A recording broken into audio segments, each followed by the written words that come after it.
तो पूना में ऐसा क्या था कि उन्हें लगने लगा था कि अब आश्रम से लोग अब बाहर जाएंगे और रजनीश बाहर जाने वाले हैं, ऐसा कोई माहौल बना था उस वक्त, क्या था? वो ऐसा था कि इधर ओशो की जो सचिव थी माँ योग लक्ष्मी जी, उस समय की, तो उन्होंने ओशो ने उनको काम पर लगा रखा था कि बड़ी जगह भारत में ढूंढो ताकि हम ये 6 एकड़ की जगह में सब कुछ समा नहीं रहा है, यहाँ 3000 लोग 4000 लोग आ जाते हैं, तो कोरेगांव पार्क में इतनी कहाँ जगह है जी, अंदर ही 600-700 लोग रहते थे, जो कि बड़ी कंजेस्टेड था मामला जी, जितना कि कोरेगांव पार्क अपनी पॉपुलेशन नहीं होगी उतना, उससे ज्यादा तो आश्रम के अंदर लोग रहते थे जी।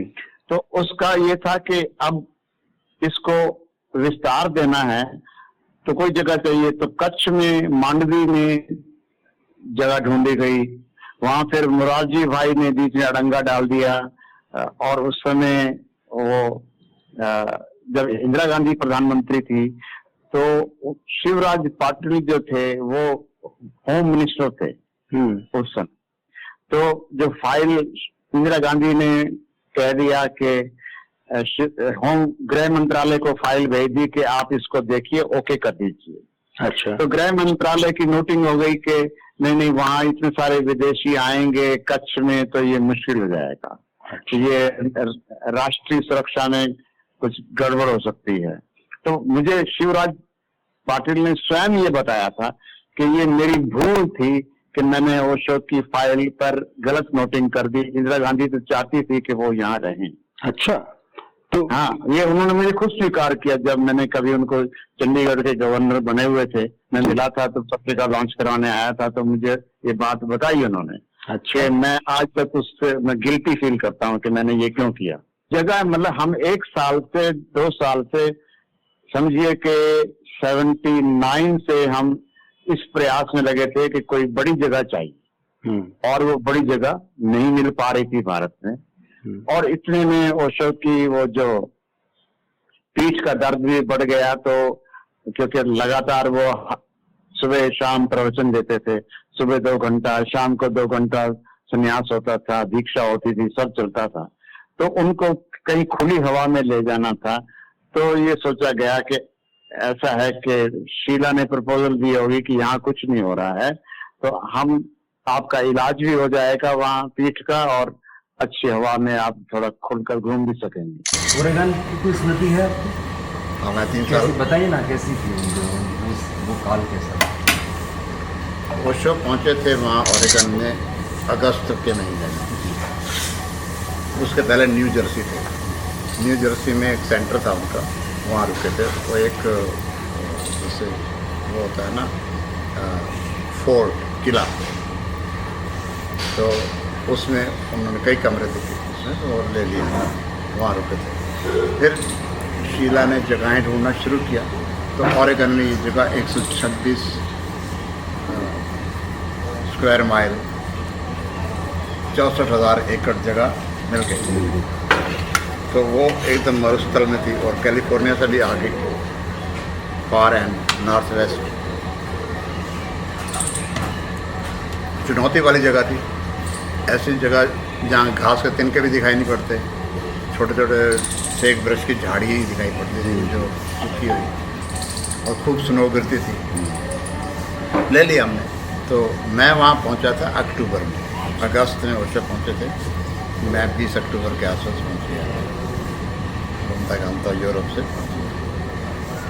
तो वहाँ उस समय जो मोबाइल होम्स होते हैं जो रोड का आगे लाए जाते हैं सड़क से, 8-8 कमरे के होते थे, और तो आधे 8 कमरे इस तरफ 8 कमरे उस तरफ, तो दोनों को जो से 16 कमरे का मोबाइल होम बनता था। उसमें मैं रुकता था, मतलब 16 और लोग भी रुके। हाँ।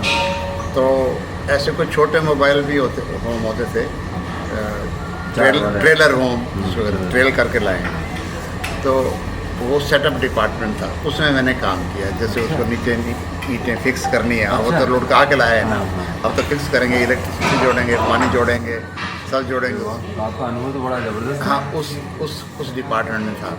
उस समय संपादन का कार्य कहाँ मिलना था। वो तो अब पहले घर बनाने रहने के लिए विद इन 2 years पूरा शहर इकट्ठा करता। जबरदस्त। हाँ, उसका फर्स्ट एनुअल वर्ल्ड सेलिब्रेशन हमने 82 में किया, गुरु पूर्णिमा के दिन, जहाँ 10-15 हज़ार लोग आ गए थे। फिर जब एक बार वर्ल्ड स्टेज पर चीज़ें आ गई तो पूरी दुनिया आकर्षित होने लगी। फिर लेकिन ओशो मौन में रहे और 3-4 साल के बाद उन्होंने मौन तोड़ा। तब सारी दुनिया की प्रेस चली आई जब उन्होंने मौन तोड़ा, तो सब बोर्ड में लग गए मेरा इंटरव्यू पहला होना चाहिए।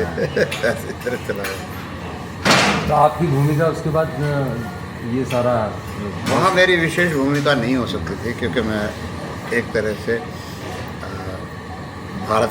भारत से हूँ, वहाँ का रेजिडेंट नहीं, आना जाना है मेरा। तो कभी मैं बीच में इंग्लैंड भी गया, यूरोप भी गया, और देश भी मैंने घूम लिए बीच में। तो प्रमुख भूमिका आनंद शीला की हुआ, वो तो वहाँ की नागरिक थे, वही सारी चीज़ें करती थी। बाद में जो बायो हमला जैसी बात हुई है, उसके बारे में क्या ख्याल है? जो हमले की योजना बना रहे थे, that has never been proved. वो सिर्फ उन्होंने मान लिया, उसने कुछ कबूला भी होगा शीला ने। हाँ, शीला जो कबूला, तभी तो 4.5 साल वो जेल में रही। 4.5 नहीं, कम रही, कितनी हाँ, रही होगी? वो कोई 3 मान लेते हैं। हाँ, 3 ऐसे। और वो उस कारण से उसको वो कि शी बिहेव्ड वेरी वेल, और उसको जल्दी छोड़ दिया गया। और ये तो देश ऐसे हैं कि पैसे लेन देन चलते ही है। आपको अब जैसे ट्रम्प बोलते रहते हैं कि मैं ये लगा दूंगा, कारोबार की वजह से करता हूँ मैं, जो कुछ होता है दुनिया का कारोबार। हाँ, इतना पैसा दो। और अब जब ओशो ने कोई गुनाह नहीं किया तो भी उन्होंने $4 लाख ले लिया। ना, हाँ, मतलब वो डील करते हैं, that is the country of dealers. तो गए इसीलिए थे, उनको पता तो था कि डीलर्स कंट्री है, फिर भी गए थे। मैं कह रहा हूँ कि बीमारों के बीच जाओगे तभी तो आप इलाज करोगे। कई बार गुरु को जाना पड़ता है, कई बार। और उससे क्या दूसरा पॉजिटिव विधायक पक्ष ये है कि उसके कारण उनका पूरा नाम दुनिया में है। स्वामी जी, जो ओरेगन के आखिरी दिन थे वो कैसे दिन थे? उस वक्त क्या माहौल था? वो जो दिन थे आखिर के, और जब ओशो के अरेस्ट होने की बात हवा में थी, तो उससे काफी पहले हम सबको फील हो रहा था कि ये जगह अब छोड़ने जैसी हो गई है। अच्छा। यहाँ जो गवर्नमेंट की इंटरफेरेंस, वो फेडरल गवर्नमेंट की जो है वो बढ़ती जा रही है जी, और सब तरह के षड्यंत्र, सब तरह की पॉलिटिक्स हमें जीने नहीं देगी। तो ऐसा माहौल हवा में था जी। तो मुझे अपना याद है कि वहाँ मेरे बिस्तर पर एक नोट पड़ा था, लिखा हुआ कि अगर ओशो को अरेस्ट होते हैं, ओशो अरेस्ट होते हैं तो क्या आप साथ में अरेस्ट होना चाहेंगे? हर बेड पे एक नोट रखा था, कोई छोड़ गया था। अच्छा।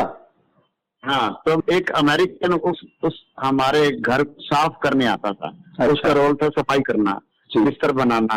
हाँ। जैसे 8 कमरे एक साथ हैं जी, तो वो जैसे हाउस मदर होता है जी। तो उसको मैंने, अमेरिकन था, उसको मैंने कहा कि ये नोट तुमने देखा, इससे लिखा है कि अगर आप मेरे साथ, अगर ओशो को अरेस्ट किया जाता है तो क्या आप भी अरेस्ट होना चाहेंगे? मैंने उसको ये पढ़ के सुनाई और रोने बैठ गया। मैं ऐसा क्या कि मैं विदेशी हूँ, मैं नहीं रो रहा हूँ, मैं तो तुम कैसे रोने बैठ गए? तो इसका मतलब है कि हवा में एक ऐसा वातावरण था उस समय कि कुछ किसी ढंग से अमेरिका तैयारी कर रहा है ओशो को अरेस्ट करने की, ताकि जब वो ऐसे जैसे फोर्स के साथ आती है, मिलिट्री या पुलिस, क्योंकि उनको पता है कि ओशो जैसे व्यक्ति को अरेस्ट करना जी आसान नहीं होगा, मारकाट हो सकती है। यहाँ की भी अपनी एक पुलिस है जिसको हम पीस फोर्स कहते थे। अच्छा। उनको सब पता था इन बातों। पीस फोर्स नाम से हमारे, मतलब एक सिटी का जो दर्जा होता है जी, उस दर्जे में आपको पीस फोर्स भी रखनी पड़ती है, कोर्ट भी रखनी पड़ती है और बहुत सारी चीजें रखनी पड़ती है जी। क्योंकि आप सिटी हैं, सिटी में तो कुछ होगा तो कौन देखेगा उसको। तो आप लोगों ने तो लेकिन वहाँ ओरेगन में ये भी किया था कि चुनाव लड़के और सिटी काउंसिल पे कब्जा कर लिया था। वो सिटी काउंसिल अभी कब्जा हो नहीं गया था, लेकिन वो क्योंकि उसमें कुछ वैधानिक बातें आ गई थी। जी क्यों उन्होंने जो जैसे होमलेस लोग बहुत सारे आए हुए थे, जी उन्होंने वोट किया होगा, तो उस बात को वो अमान्य सिद्ध कर दिया उन्होंने। अच्छा उनकी वो वैधानिक प्रक्रिया है अपनी कि वहाँ के रेजिडेंट हैं कि नहीं है, ये सब चेक करना है। तो ये सब बातें चल रही थी, लेकिन उनको ये था कि ओशो जो उन्होंने एक प्रकार से इलाज करवाने आए थे, मेडिकल रीजन से आए थे, और वो उन्होंने उनका वायुयान नॉर्थ कैरोलिना की तरफ जा रहा था, तो उसको इंटरसेप्ट कर लिया गया और उतार दिया गया जी। और जब ओशो ओरेगन से वहां जा रहे थे अपने प्लेन में, हाँ, उनको लगा कि देश छोड़ रहे हैं। हम देश नहीं छोड़ रहे थे, हम एक और रैंच पर, जो कि सन्यासी की रैंच जगह थी, रिजॉर्ट था, वहां जा रहे थे।